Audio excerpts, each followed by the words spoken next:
നമസ്കാരം. അപ്പം ഞാനിന്ന് വന്നിരിക്കുന്ന പുതിയൊരു വീഡിയോ ആയിട്ടാണ്. പച്ചമാങ്ങ ജ്യൂസ് എല്ലാവർക്കും അറിയുന്ന ഒരു റെസിപ്പി തന്നെയാണിത്. എന്നാലും ഞാൻ എൻ്റെ പച്ചമാങ്ങ വെച്ചിട്ട് ഇതാണ് ഉണ്ടാക്കിയത്. നിങ്ങൾക്ക് കൂടി ഒന്ന് കാണിച്ചു തരാമെന്ന് വിചാരിച്ചിട്ടാണ്.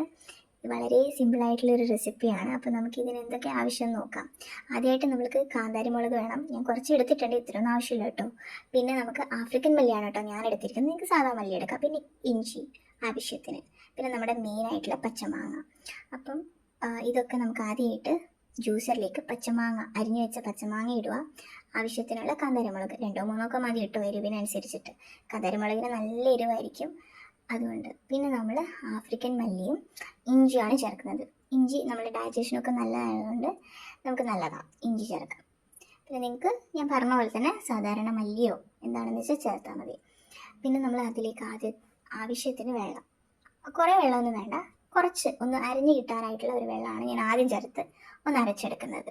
അപ്പോൾ കുറച്ച് വെള്ളം ചേർത്ത് നമുക്ക് നല്ലപോലെ അരച്ചെടുക്കാം. അപ്പം അതിന് മുന്നേ നമുക്കതിലേക്ക് പഞ്ചസാരയും ഉപ്പും ഇടാം. പഞ്ചസാര വേണം, മധുരത്തിന് കൂടുതൽ പ്രിഫറൻസ് കൊടുക്കുന്ന ആൾക്കാർക്കാണെങ്കിൽ ഇച്ചിരി പഞ്ചസാര കൂടുതലിടാം കേട്ടോ.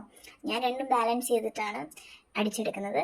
അപ്പം ആദ്യം തന്നെ ഇച്ചിരി വെള്ളത്തിൽ നല്ലപോലെ ഒന്ന് മിക്സിയിലിട്ട് ജ്യൂസറിലിട്ട് നല്ലപോലെ ഒന്ന് ജ്യൂസാക്കി എടുക്കുന്നുണ്ട്. അതിനുശേഷം നമുക്ക് എത്ര ഗ്ലാസ് വേണമെന്ന് വെച്ചാൽ അതിനനുസരിച്ച് ഞാൻ ഒഴിച്ചിട്ട് അടിച്ചെടുക്കുന്നുണ്ട്.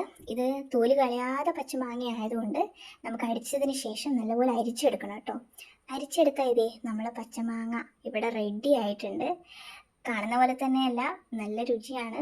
കാണുന്ന പോലെ തന്നെയാണ്, വളരെ രുചിയാണ്, നല്ല രുചിയുണ്ട്. ഈ കാലാവസ്ഥയിൽ നമുക്ക് നല്ലൊരു ഡ്രിങ്ക് കൂടിയാണ് പച്ചമാങ്ങ ജ്യൂസ്.